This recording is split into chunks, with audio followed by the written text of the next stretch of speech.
শৰতৰ চন্দ্ৰাৱলীত শ্ৰীকৃষ্ণৰ ৰাসলীলা ৰাসক লৈ ৰাজ্যজুৰি উখল মাখল পৰিৱেশ কাইলৈ পৰা ৰাজ্যৰ প্ৰান্তে প্ৰান্তে ৰাস মহোৎসৱ কৃষ্ণ বন্তনাৰে মুখৰিত হ'ব সমগ্ৰ ৰাজ্য ৰাসক লৈ ৰাজ্যজুৰি চলিছে ব্যাপক প্ৰস্তুতি শেষ আখৰাত ব্যস্ত হৈ পৰিছে শিল্পীসকল ইফালে ঠায়ে ঠায়ে মৃন্ময় শিল্পীসকলেও প্ৰতিমাত দিছে অন্তিম পৰশ দেওবাৰে ৰাস পূৰ্ণিমা মহাপুৰুষ শ্ৰীমন্ত শংকৰদেৱৰ জন্মস্থান বটদ্ৰৱাৰ কুৰুৱাবাহী সত্ৰত ৰাসক লৈ চলিছে ব্যাপক আয়োজন কেলিগোপাল নাটৰ শেষ আখৰাত এনেদৰে ব্যস্ত হৈ পৰিছে গোপীসকল ইফালে শোণিতপুৰৰ কাৱেমাৰীৰ শিল্পী সিদ্ধেশ্বৰ মেধিৰ হাতৰ পৰশত এনেদৰেই প্ৰাণ পাই উঠিছে ৰাসৰ ৰূপসজ্জাত ব্যৱহৃত পোছাক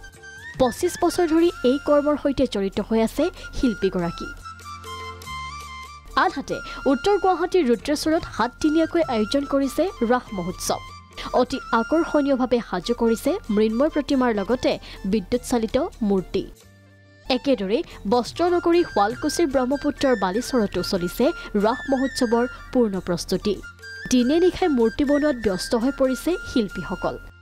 এইবেলি শুৱালকুছি ৰাসৰ বিশেষ আকৰ্ষণ ২০ ফুট দৈৰ্ঘ্যৰ পুতনা ২০ ফুট দৈৰ্ঘ্যৰ হনুমানৰ গদা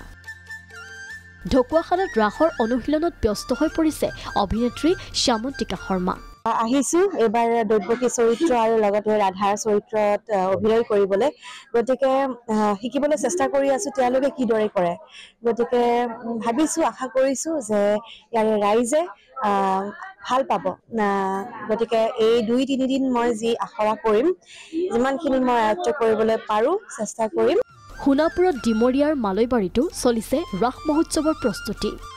বাইহাটা চাৰিআলিত ৰাসত আমন্ত্ৰিত অতিথিৰ আপ্যায়নৰ বাবে মহিলাসকল ব্যস্ত হৈ পৰিছে লাড়ু পিঠা বনোৱাত হাজোত ২৫০টা মৃন্ময় মূৰ্তিত শেষ পৰশ দিয়াত ব্যস্ত মৃৎশিল্পী ৰঙিয়াতো দীপ্তেশ্বৰী ৰাস মহোৎসৱ উদযাপন কমিটিয়ে চলাইছে পূৰ্ণ প্ৰস্তুতি একেদৰে নগৰবেৰাতো ১৭ দিনীয়া বৰ্ণাঢ্য কাৰ্যসূচীৰে আৰম্ভ হৈছে ৫১ সংখ্যক ৰাস ব্যুৰো ৰিপৰ্ট প্ৰাগ নিউজ